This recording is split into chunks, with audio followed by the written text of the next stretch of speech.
How to change language to English on 1688 app. Hi everyone, I'm here to assist you today. Without any delay, let's jump right in. First, open 1688 app.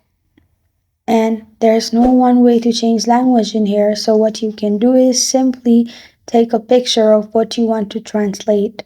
Then download any translator app. In here, click on a photo option at the bottom left.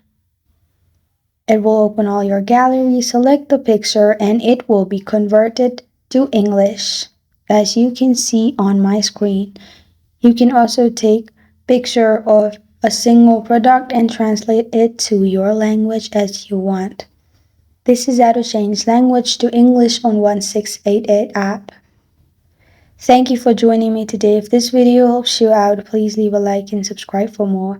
Got a question or want to suggest a topic? Comment below. Thank you for watching.